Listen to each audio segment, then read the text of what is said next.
Danny, I did want to at least acknowledge that the two head coaches that got their teams to the Super Bowl were both available when Washington hired Dan Quinn 2 years ago. And this is not just a opportunity to bag on the Commanders as much as I think it's a relevant talking point. Mike Macdonald was interviewed. A lot of people will say he chose Seattle. I don't see it that way. Washington had interviewed him first. He was here. He left their building and then flew cross country to Seattle at a time where they were zeroing in on Dan Quinn.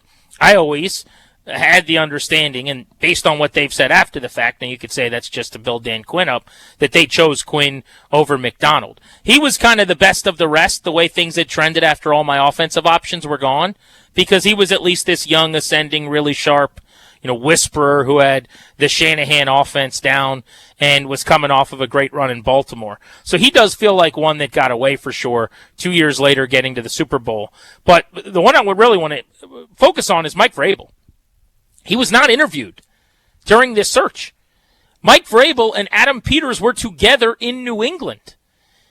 Some of the rumors at the time that have resurfaced, I saw this floating around, Danny. Rand Carthon was the GM with the Titans that was at odds with Vrabel. They got into the big fight when Vrabel got fired.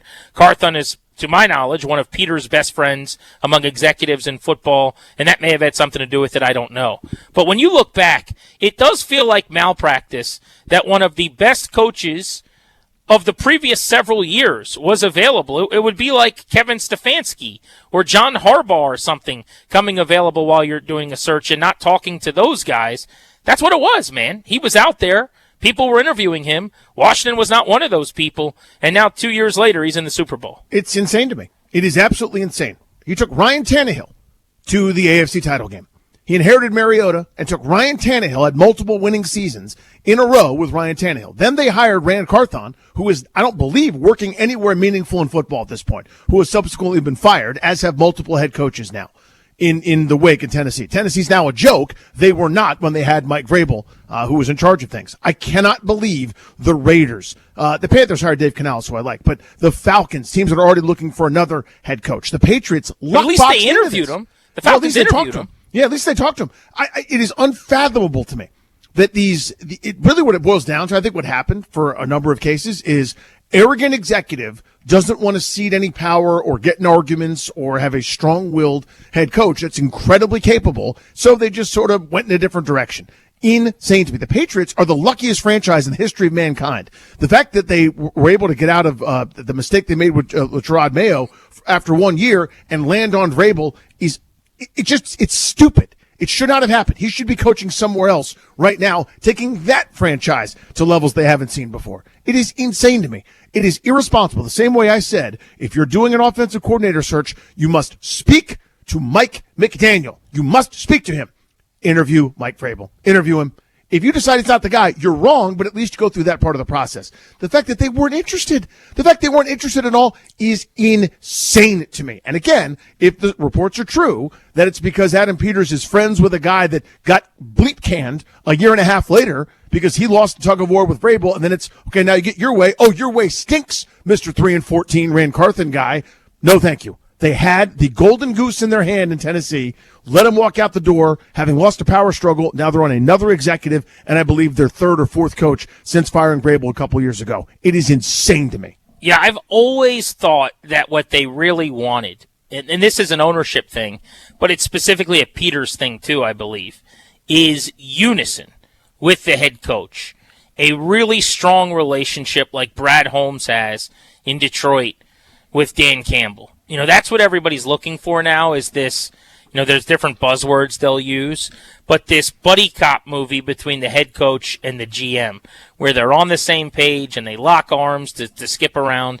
And I mean this not, I'm not doing shtick. Like, it's a good thing. It's healthy. It's great for an organization when your GM and your head coach work in unison and are very, very closely tied together and work together very well. I actually think it's significant and important. And Vrabel is absolutely a tough guy to deal with, by all accounts. Like in Tennessee, there was a lot of headbutting between him and ownership, and then subsequently him and Rand Carthon. I think you're going to see that in New England, inevitably, for sure. Now, the good news is, in talking to some people about this, like New England is coming from the worst dictatorship that dictatorships in the NFL, which is Belichick. So Vrabel seems like a godsend to them, even though in another building, the way Vrabel does things like in Washington, you'd probably go, are you kidding me? Is this guy serious? But because New England's going from still like Belichick in a lot of ways, right. I know they had the Mayo year that nobody talks about, but it still feels like, wow, we're in the NFL in 2025 again, where a lot of people would look at Vrabel in D.C. and go, oh my gosh, what era is this? So I think there's some of that where teams didn't want to go that route. They don't want to deal with the headache of, like, there were rumors a few weeks ago. You saw these, I'm sure, that like Josh McDaniels and Vrabel are at odds.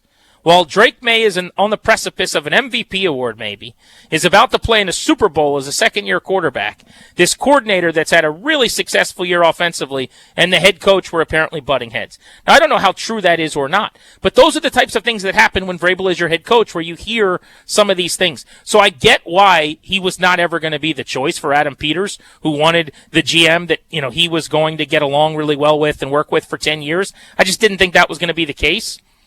But looking back now, and you could say, oh, come on, you should have said more of that at the time, and this was my mistake. Him not having been interviewed is just preposterous. It's irresponsible. And the McDonald thing, too, I go back to, you missed the boat there. You wanted a defensive-minded, culture-defining leader of men. Who's better than that guy at that right now? Who would you rather have than McDonald, who's very young and just getting started? Now, Seattle's got a better team. I'm not suggesting he'd have Washington in the Super Bowl or even that he would have had him in the NFC title game either of the last 2 years like Dan Quinn did. But if I'm doing the defensive-minded head coach thing, my defense isn't going to suck if Mike McDonald's my head coach. I'm not going to have one of the worst defenses in the sport, I promise you that, because he's really, really good and he's really, really smart.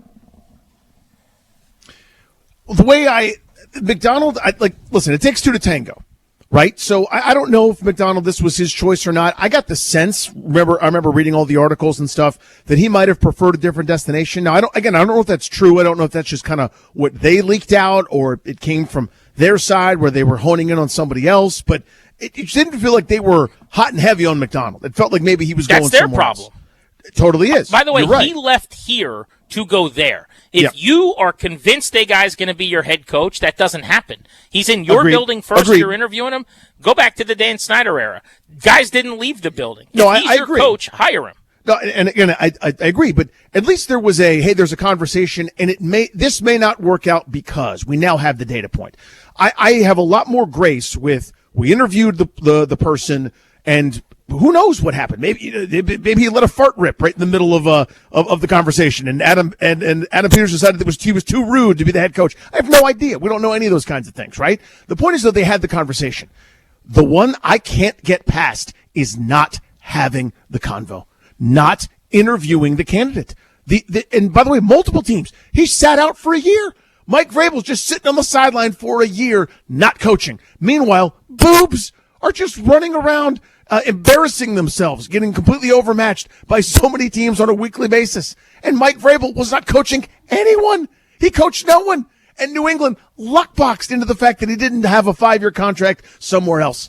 It is so insane to me. And again, not having the conversation I find unforgivable. I'm with you on McDonald. I preferred him to Dan Quinn. I said so at the time. And this isn't a referendum on Quinn. I liked McDonald a lot. I loved Mike Vrabel. I loved him then, and I obviously love him now. I know it's probably too much, and people are probably rolling their eyes at it. I just can't believe you don't have the conversation. That to me is unforgivable. Again, if you do it and it turns out badly for whatever reason, you have different visions, it's not going to align, that's fine. Jerks like me can yell for a day, and then I'll move on about something. You can never you can never wiggle out of the fact that you never had the convo. That to me is unforgivable. Well, my larger point, I guess, is 2 years later, and they got to an NFC title game last year, so they can still claim that they've got the right guy. Sure. And this year will determine that, as far as I'm concerned. There is as good of a chance that Dan Quinn's here for the next 10 years as their head coach, and they win 2 Super Bowls, as that he gets fired at the end of this season. But that is on the board right now, right? Is that the seat is warming a little bit, and you can't have another debacle of a year. And with the D coordinator search, whatever they would say is going on there, seems like, it's sputtering at this point. You've got a first-time play caller. You need to keep Jaden Daniels healthy. You're going into a pertinent season where he's not coaching for his job in September, but there's a path that he could be coaching for his job by the end of the year. But I am willing to say, just based on where we're at, that when Ben Johnson was available, who did what he did this year in Chicago, and Mike McDonald is available with what he looks like right now in Seattle. And while I don't think Mike Vrabel was ever a real option, but at least could have been interviewed and wasn't, it just does not feel like that search was as good as it could have or should have been. That's all I'm saying. And it felt that way to me at the time when you landed on Dan Quinn.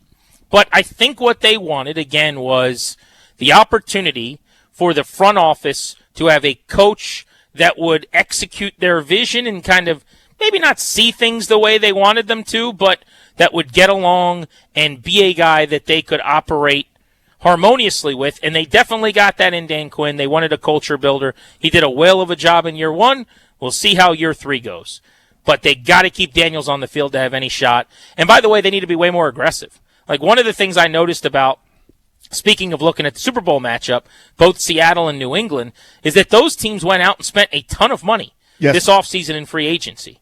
Both of them were very, very aggressive. New England specifically at upgrading their defense. Everyone thinks, Vrabel just came in here with Drake May and kind of turned this program completely around, and that happened. But one of the big reasons for that is that they completely shifted their defensive personnel by going out and spending splash money on guys like Milton Williams.